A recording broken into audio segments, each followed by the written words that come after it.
A.2. What does anarchism stand for?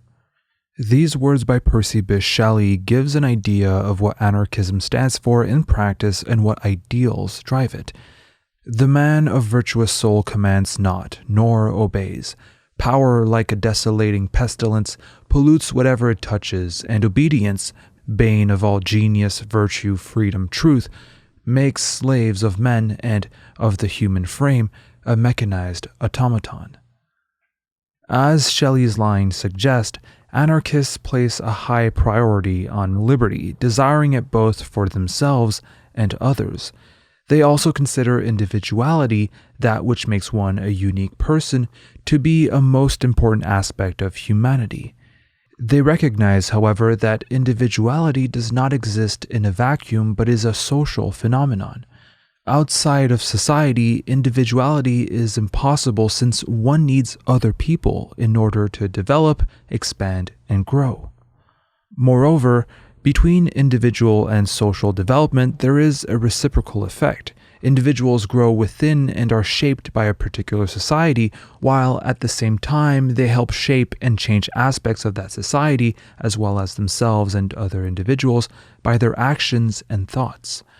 A society not based on free individuals, their hopes, dreams, and ideas would be hollow and dead.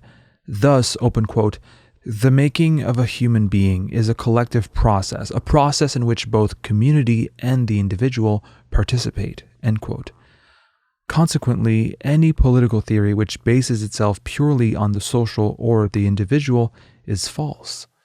In order for individuality to develop to the fullest possible extent, anarchists consider it essential to create a society based on three principles: liberty, equality, and solidarity. These principles are shared by all anarchists. Thus, we find the communist anarchist Peter Kropotkin talking about a revolution inspired by, open quote, the beautiful words liberty, equality, and solidarity, end quote.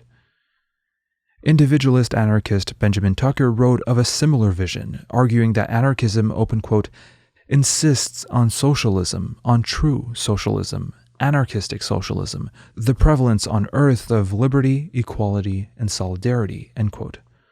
All three principles are interdependent. Liberty is essential for the full flowering of human intelligence, creativity, and dignity.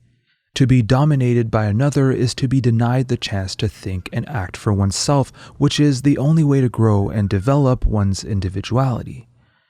Domination also stifles innovation and personal responsibility, leading to conformity and mediocrity.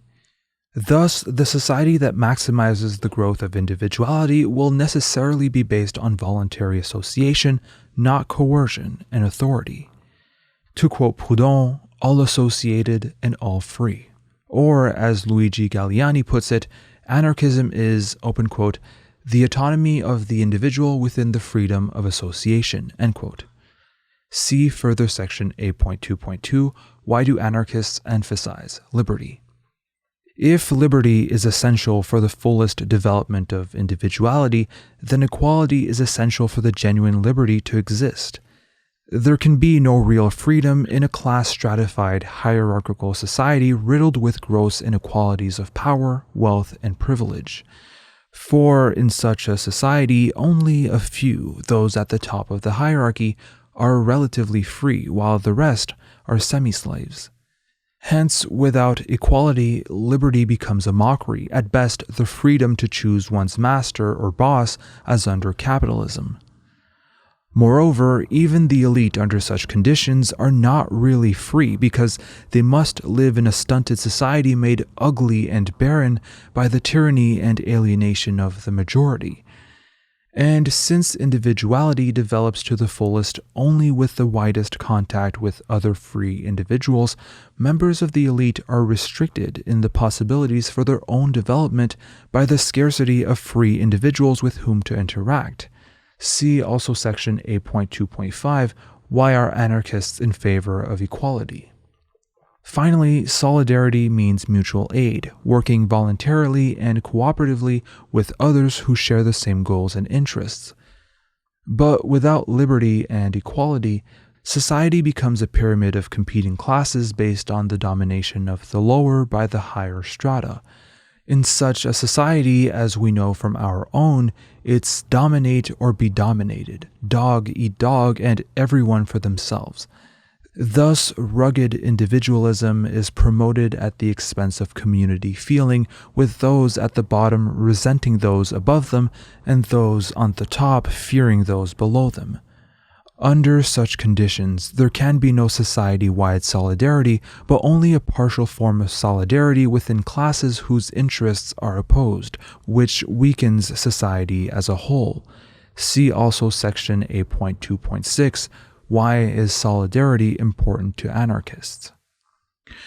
It should be noted that solidarity does not imply self-sacrifice or self-negation. As Enrico Malatesta makes clear, open quote, "We are all egoists, we all seek our own satisfaction, but the anarchist finds his greatest satisfaction in struggling for the good of all, for the achievement of a society in which he can be a brother among brothers, and among healthy, intelligent, educated, and happy people. But he who is adaptable, who is satisfied to live among slaves and draw profit from the labor of slaves, is not and cannot be an anarchist." End quote. For anarchists, real wealth is other people and the planet on which we live. Or, in the words of Emma Goldman, it, open quote, consists in things of utility and beauty, in things which help to create strong, beautiful bodies and surroundings inspiring to live in. Our goal is the freest possible expression of all the latent powers of the individual, such free display of human energy being possible only under complete individual and social freedom. In other words, social equality. End quote. Also, honoring individuality does not mean that anarchists are idealists, thinking that people or ideas develop outside of society. Individuality and ideas grow and develop within society in response to material and intellectual interactions and experiences which people actively analyze and interpret. Anarchism, therefore, is a materialist theory, recognizing that ideas develop and grow from social interaction and individuals' mental activity. See Mikhail Bakunin's God and the State for the classic discussion of materialism versus idealism. This means that an anarchist society will be the creation of human beings, not some deity or other transcendental principle, since, open quote, nothing ever arranges itself, least of all in human relations. It is men who do the arranging, and they do it according to their attitudes and understanding of things, end quote. Therefore, anarchism bases itself upon the power of ideas and the ability of people to act and transform their lives based on what they consider to be right. In other words, liberty.